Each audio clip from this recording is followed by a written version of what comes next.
Hello and welcome to One India News. My name is Arushi Ranjan and today I'm here on the streets of Noida. But what brings us here? We are going to dive into the pulse of people and get to know their expectations and aspirations from Budget 2024, which is set to be presented by Finance Minister Nirmala Sitharaman on July 23, 2024. We are going to know people's hope from Modi 3.0 government and this crucial fiscal plan. So without further ado, let's get into the video.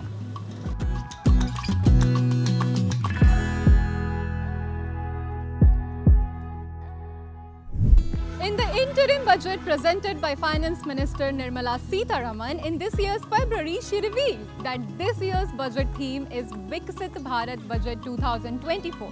Now, the four pillars of this Viksit Bharat Budget 2024 are women, Mahilaएं, poor, Garib, youth, Yuva and Annadata farmers. Now, how is that going to be done? It's something interesting which is awaited by the whole country. Many are debating whether income taxes should be reduced. Some argue it could stimulate spending and investment, while others worry about the impact on government revenue. As we approach to Budget 2024, this debate intensifies. इस बार budget में लगता है कि तो किसानों के लिए जो लास्ट टाइम इन्होंने जो किसान निधि योजना थी इसमें वो इम्प्रूव करेंगे, शायद 6 से 8 हज़ार तक करने की उम्मीद हो सकती है, क्योंकि लास्ट टाइम अंतरिम बजट में इन्होंने इस तरह का संकेत दिया था। इसके अलावा टैक्स पेयर को भी कुछ छूट मिल सकती है कि वो जो पहले 6 लाख थी उसको 8 तक बढ़ा सकते हैं। ये स्लैब को बढ़ाने की उम्मीद है कि जो 6 लाख 7 लाख इन्होंने कर रखा था इसको 8-10 लाख तक लेके जाएंगे। मेरे हिसाब से थोड़ा सा रिड्यूस करना चाहिए, जिससे कि आम जनता को कुछ फ़र्क मिले, मतलब उनसे कुछ बेनिफिट मिले, या प्राइवेट सेक्टर में जो जॉब करते हैं उनको भी उसका थोड़ा सा बेनिफिट मिले, जिसकी वजह से महंगाई में थोड़ी सी कमी आए और उनको मतलब परेशानी ना आए अपने घर परिवार का खर्च चलाने के लिए। The cost of higher education is a hot topic. Should it be lowered to make education more accessible? Or are the current costs justified to maintain quality? There is a pressing need to address this issue considering the NEET controversy. जो बच्चे हैं उन्होंने of course बहुत मेहनत की है, पर in fact जिसने चीटिंग किया, मतलब जिसने लीक करवाया था उसके भी बहुत कम नंबर आए थे, वो खुद भी पास नहीं हुआ था। तो उसको ये पता होगा कि चीटिंग करके ही वो पास नहीं हुआ, लेकिन जो लोग मेहनत करते हैं उनका तो पूरा साल वेस्ट हो जाता है।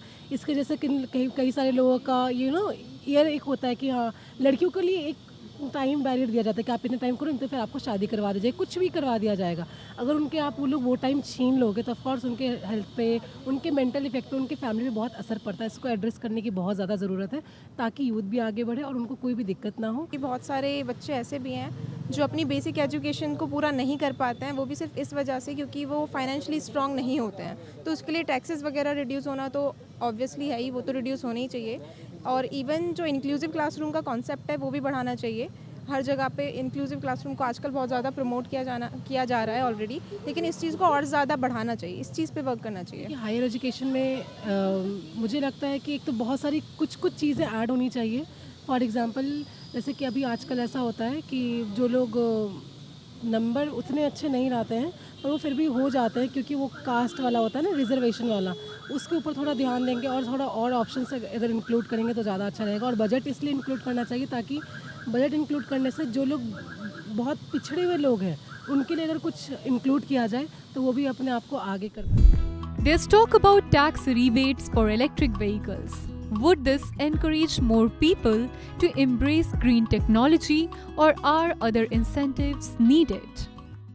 ये जो इलेक्ट्रिक व्हीकल्स है इनकी वजह से शायद पॉल्यूशन कम हो और इन पे टैक्सेस लगाना आई थिंक ये पॉसिबिलिटी नहीं है, क्योंकि एट दिस टाइम पीपल की जो इनोवेशन सब काफ़ी इंक्रीज़ हो रहे हैं और ये है कि काफ़ी ग्रीन हाउस इफेक्ट पड़ता है। जो पेट्रोल्स डीजल्स यूज़ होते हैं इनकी वजह से इलेक्ट्रॉनिक व्हीकल्स मतलब इंडिया में आने चाहिए और इन पे जो भी टैक्स वगैरह ये अभी ना लगे, क्योंकि अगर अभी से लग गए तो I think people do not try to afford these electronic vehicles, and if actually the cost of electric vehicle I think it's too high, so और अगर हम टैक्स इंक्लूड कर देंगे इन पर तो शायद ना ही अफोर्ड कर पाए इन चीज़ों को। Improving healthcare services is crucial.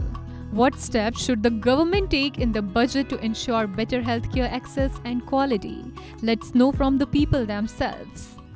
Health के रिगार्डिंग जो इन्होंने जो बोल रखा है आयुष्मान, जो पीएम की योजना है आयुष्मान योजना, उसके हिसाब से शायद उम्मीद है कि ये उसको बढ़ाएंगे, मतलब उसमें ज़्यादा लोगों को इंक्लूड करेंगे। जैसे कि आज के टाइम में देखा जा रहा है कि हेल्थ केयर के बहुत से इश्यूज़ हैं और बहुत सी बीमारी हैं कि रैपिडली ग्रोथ कर रही है। जैसे कोविड के टाइम पे हमारे यहाँ पे हॉस्पिटलों की बहुत ज़्यादा कमी महसूस हुई है और बेड की बहुत ज़्यादा प्रॉब्लम थी।